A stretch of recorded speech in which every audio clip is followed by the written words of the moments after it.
पूर्णमासी व्रत कथा। पूजन सामग्री: दूध, दही, घी, शर्करा, गंगा जल, रोली, मौली, तांबूल, पूंगी फल, धूप, फूल, सफेद कनेर।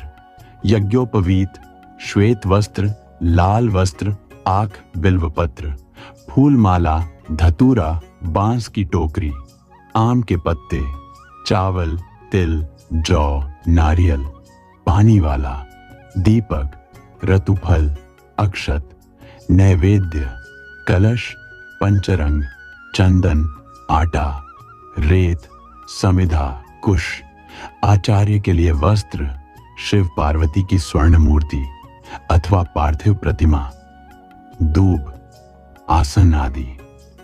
पूजन विधि: पूजन करने वाला व्यक्ति प्रातः काल स्नान आदि से निवृत्त होकर किसी पवित्र स्थान पर आटे से चैक पूरकर केले का मंडप बनाकर शिव पार्वती की प्रतिमा बनाकर स्थापित करे।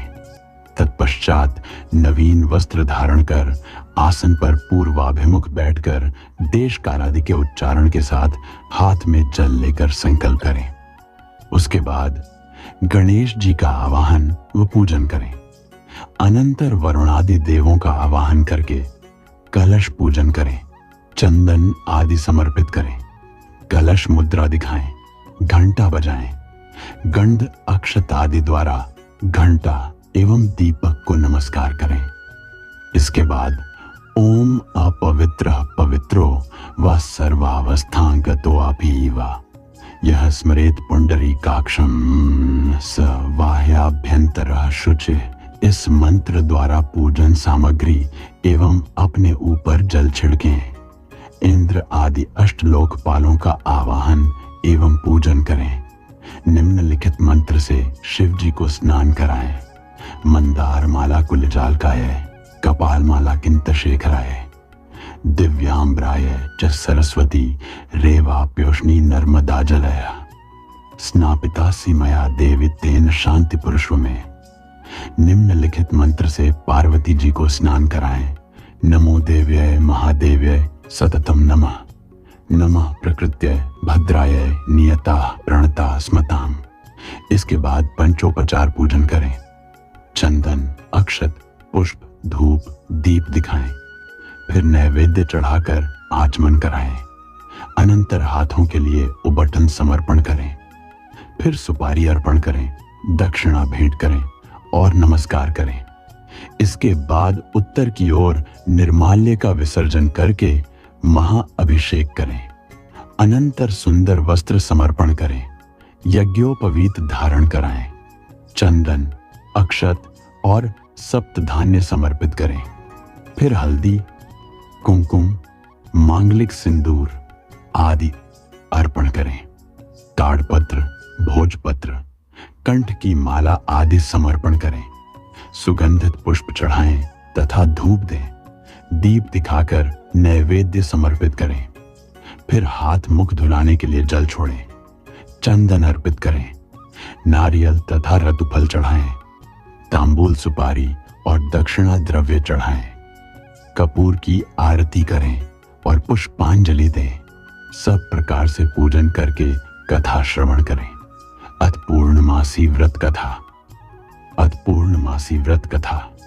द्वापर युग में एक समय की बात है कि यशोदा जी ने कृष्ण से कहा, हे कृष्ण, तुम सारे संसार के उत्पन्न करता, पोषक तथा उसके संहार करता हो। आज कोई ऐसा व्रत मुझसे कहो जिसके करने से मृत्यु लोक में स्त्रियों को विधवा होने का भय न रहे तथा यह व्रत सभी मनुष्यों की मनोकामनाएं पूर्ण करने वाला हो। श्री कृष्ण कहने लगे, हे माता, तुमने अति सुंदर प्रश्न किया है। मैं तुमसे ऐसे ही व्रत को सविस्तार कहता हूं। सौभाग्य की प्राप्ति के लिए स्त्रियों को 32 पूर्णमासियों का व्रत करना चाहिए। इस व्रत के करने से स्त्रियों को सौभाग्य संपत्ति मिलती है। यह व्रत अचल सौभाग्य देने वाला एवं भगवान शिव के प्रति मनुष्य मात्र की भक्ति को बढ़ाने वाला है। यशोदा जी कहने लगी, हे कृष्ण, सर्वप्रथम इस व्रत को मृत्युलोक में किसने किया था? इसके विषय में विस्तार पूर्वक मुझसे कहो। श्री कृष्ण जी कहने लगे कि इस भूमंडल पर एक अत्यंत प्रसिद्ध राजा चंद्रहास से पालित अनेक प्रकार के रत्नों से परिपूर्ण कातिका नाम की एक नगरी थी। वहां पर धनेश्वर नाम का एक ब्राह्मण था और उसकी स्त्री अति सुशीला रूपवती थी। दोनों ही उस नगरी में बड़े प्रेम के साथ रहते थे। घर में धन धान्य आदि की कमी नहीं थी। उनको एक बड़ा दुख था कि उनके कोई संतान नहीं थी। इस दुख से वह अत्यंत दुखी रहते थे। एक समय एक बड़ा तपस्वी योगी उस नगरी में आया। वह योगी उस ब्राह्मण के घर को छोड़कर अन्य सब घरों से भिक्षा लाकर भोजन किया करता था। रूपवती से वह भिक्षा नहीं लिया करता था। उस योगी ने एक दिन रूपवती से भिक्षा न लेकर किसी अन्य घर से भिक्षा लेकर गंगा किनारे जाकर भिक्षान्न को प्रेम पूर्वक खा रहा था कि धनेश्वर ने योगी का यह सब कार्य किसी प्रकार से देख लिया।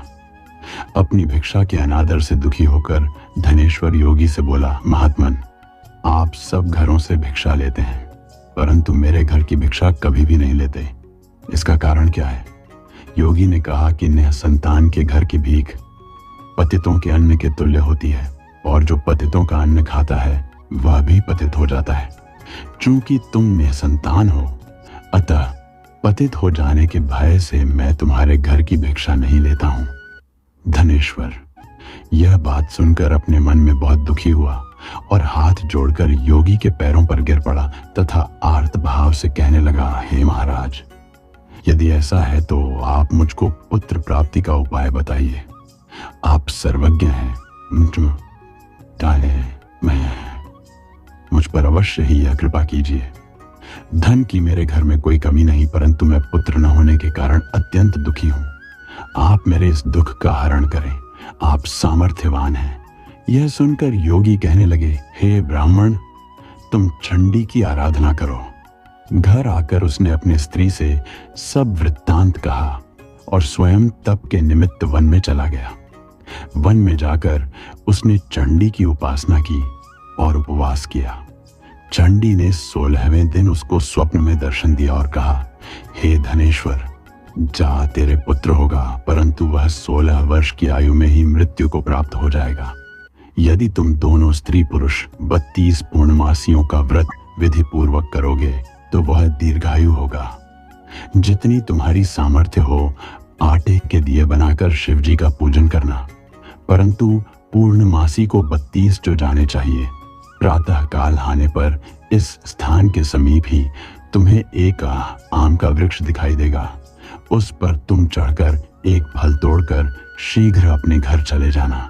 अपनी स्त्री से सब वृत्तांत कहना। ऋतु स्नान के पश्चात वह स्वच्छ होकर श्री शंकर जी का ध्यान करके उस फल को खा लेगी। तब शंकर भगवान की कृपा से उसको गर्भ हो जाएगा।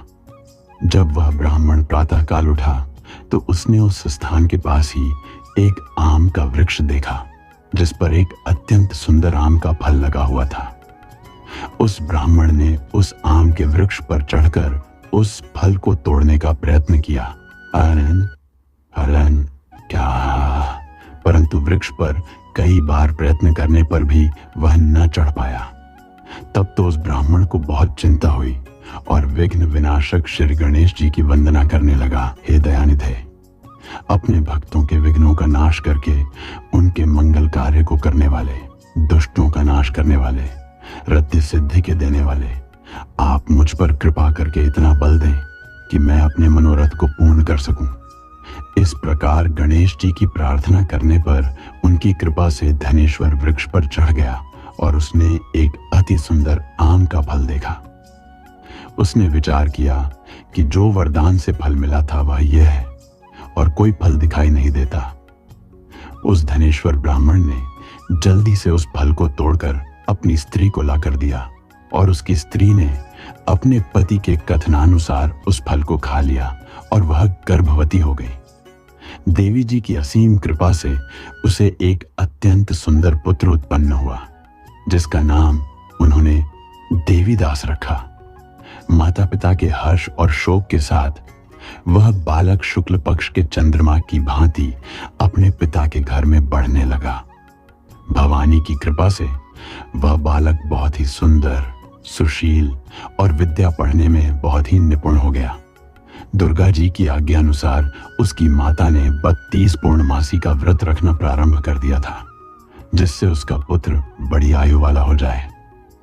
16वां वर्ष लगते ही देवीदास के माता पिता को बड़ी चिंता हो गई कि कहीं उनके पुत्र की इस वर्ष मृत्यु न हो जाए। इसलिए उन्होंने अपने मन में विचार किया कि यदि यह दुर्घटना उनके सामने हो गई तो वे कैसे सहन कर सकेंगे। अस्तु, उन्होंने देवीदास के मामा को बुलाया और कहा कि हमारी इच्छा है कि देवीदास 1 वर्ष तक काशी में जाकर विद्या अध्ययन करे और उसको अकेला भी नहीं छोड़ना चाहिए। इसलिए साथ में तुम चले जाओ और 1 वर्ष के पश्चात इसको वापस लौटा लाना। सब प्रबंध करके उसके माता पिता ने काशी जाने के लिए देवीदास को एक घोड़े पर बैठाकर उसके मामा को उसके साथ कर दिया, किंतु यह बात उसके मामा या किसी और से नहीं कही। धनेश्वर ने सपत्नीक अपने पुत्र की मंगल कामना तथा दीर्घायु के लिए भगवती दुर्गा की आराधना और पूर्णमासियों का व्रत करना आरंभ कर दिया। इस प्रकार बराबर 32 पूर्णमासी का व्रत पूरा किया। कुछ समय पश्चात एक दिन वह दोनों मामा और भांजा मार्ग में रात्रि बिताने के लिए किसी ग्राम में ठहरे हुए थे। उस दिन उस गांव में एक ब्राह्मण की अत्यंत सुंदरी, सुशीला, विदुषी और गुणवती कन्या का विवाह होने वाला था। जिस धर्मशाला के अंदर वर और उसकी बारात ठहरी हुई थी, उसी धर्मशाला में देवीदास और उसके मामा भी ठहरे हुए थे। संयोगवश कन्या को तेल आदि चढ़ाकर मंडप आदि का कृत्य किया गया तो लग्न के समय वर को धनुर्वात हो गया। अस्तु, वर के पिता ने अपने कुटुंबियों से परामर्श करके निश्चय किया कि यह देवीदास मेरे पुत्र जैसा ही सुंदर है। मैं इसके साथ ही लग्न करा दूं और बाद में विवाह के अन्य कार्य मेरे लड़के के साथ हो जाएंगे। ऐसा सोचकर देवीदास के मामा से जाकर बोला कि तुम थोड़ी देर के लिए अपने भांजे को हमें दे दो, जिससे विवाह के लग्न का सब कृत्य सुचारू रूप से हो सके। तब उसका मामा कहने लगा कि जो कुछ भी मधुपर्क आदि कन्यादान के समय वर को मिले वह सब हमें दे दिया जाए, तो मेरा भांजा इस बारात का दूल्हा बन जाएगा। यह बात वर के पिता ने स्वीकार कर लेने पर उसने अपना भांजा वर बनने को भेज दिया और उसके साथ सब विवाह कार्य रात्रि में विधि पूर्वक संपन्न हो गया। पत्नी के साथ वह भोजन न कर सका और अपने मन में सोचने लगा कि न जाने यह किसी स्त्री होगी। वह एकांत में इसी सोच में गर्म निश्वास छोड़ने लगा तथा उसकी आंखों में आंसू भी आ गए। तब वधू ने पूछा कि क्या बात है, आप इतने उदासीन व दुखी क्यों हो रहे हैं?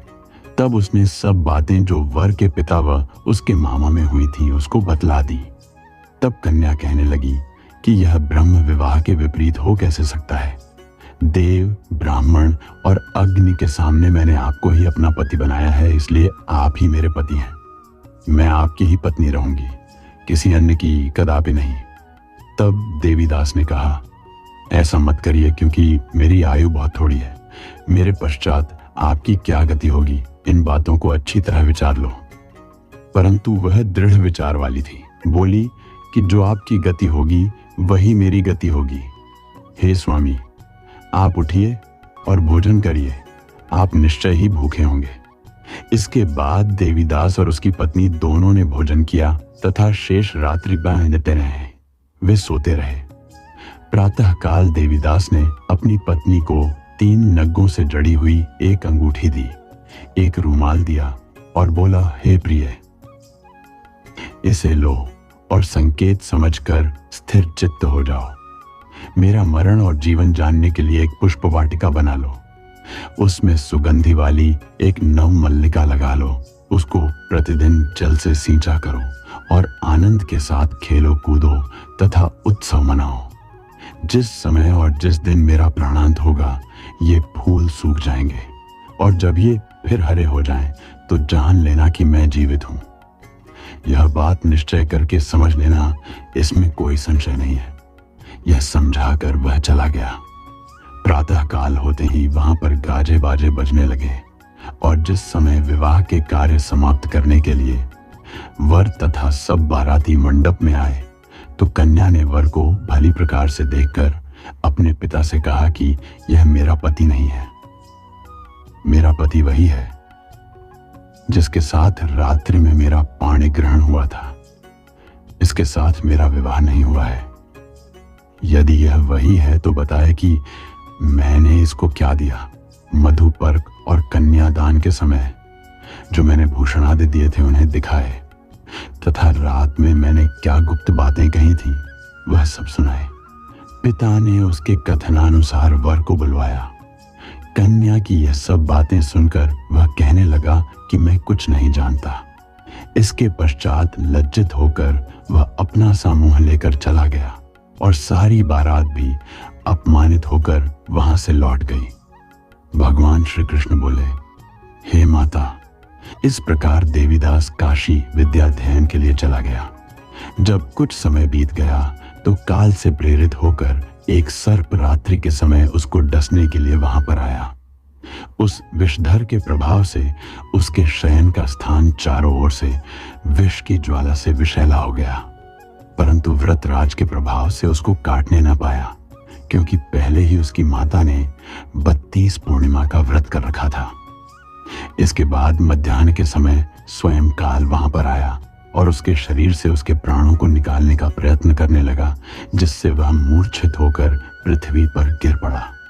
भगवान की कृपा से उसी समय पार्वती जी के साथ श्री शंकर जी वहां पर आ गए।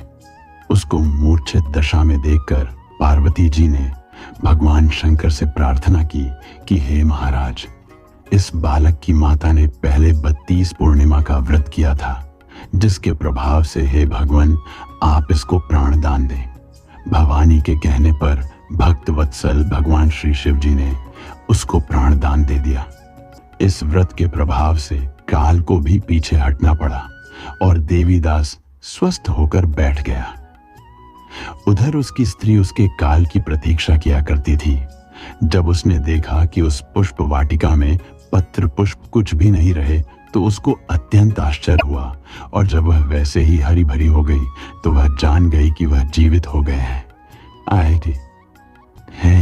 यह देखकर वह बहुत प्रसन्न मन से अपने पिता के कहने लगी कि पिताजी, मेरे पति जीवित हैं, आप उनको ढूंढिए। जब 16वां वर्ष व्यतीत हो गया तो देवीदास भी अपने मामा के साथ काशी से चल दिया। इधर उसे श्वसुर उसको ढूंढने के लिए अपने घर से जाने वाले ही थे कि वह दोनों मामा भांजा वहां पर आ गए। उसको आया देखकर उसका श्वसुर बड़ी प्रसन्नता के साथ अपने घर में ले आया। उस समय नगर के निवासी भी वहां इकट्ठे हो गए और सबने निश्चय किया कि अवश्य ही इसी बालक के साथ इस कन्या का विवाह हुआ था। उस बालक को जब कन्या ने देखा तो पहचान लिया और कहा कि यह तो वही है जो संकेत करके गया था। तदुपरांत सभी कहने लगे कि भला हुआ जो यह आ गया, और सब नगरवासियों ने आनंद मनाया। कुछ दिन बाद देवीदास अपनी पत्नी और मामा के साथ अपने श्वसुर के घर से बहुत सा उपहार आदि लेकर अपने घर के लिए प्रस्थान किया। जब वह अपने गांव के निकट आ गया तो कई लोगों ने उसको देखकर उसके माता पिता को पहले ही जाकर खबर दे दी कि तुम्हारा पुत्र देवीदास अपनी पत्नी और मामा के सहित आ रहा है। ऐसा समाचार सुनकर पहले तो उन्हें विश्वास ही नहीं हुआ, किंतु जब और लोगों ने भी आकर उनकी बात का समर्थन किया तो उनको बड़ा आश्चर्य हुआ। लेकिन थोड़ी देर में देवीदास ने आकर अपने माता पिता के चरणों में अपना सिर रखकर प्रणाम किया और उसकी पत्नी ने अपने सास श्वसुर के चरणों को स्पर्श किया तो माता पिता ने अपने पुत्र और पुत्रवधू को अपने हृदय से लगा लिया और दोनों की आंखों में प्रेमाश्रु बह चले। अपने पुत्र और पुत्रवधू के आने की खुशी में धनेश्वर ने बड़ा भारी उत्सव किया और ब्राह्मणों को भी बहुत सी दान दक्षिणा देकर प्रसन्न किया। श्री कृष्ण जी कहने लगे कि इस प्रकार धनेश्वर 32 पूर्णिमाओं के व्रत के प्रभाव से पुत्रवान हो गया। जो भी स्त्रियां इस व्रत को करती हैं वे जन्म जन्मांतर में वैधव्य का दुख नहीं भोगती और सदैव सौभाग्यवती रहती हैं। यह मेरा वचन है, इसमें कोई संदेह नहीं मानना। यह व्रत पुत्र पौत्रों को देने वाला तथा संपूर्ण मनोकामनाओं को पूर्ण करने वाला है।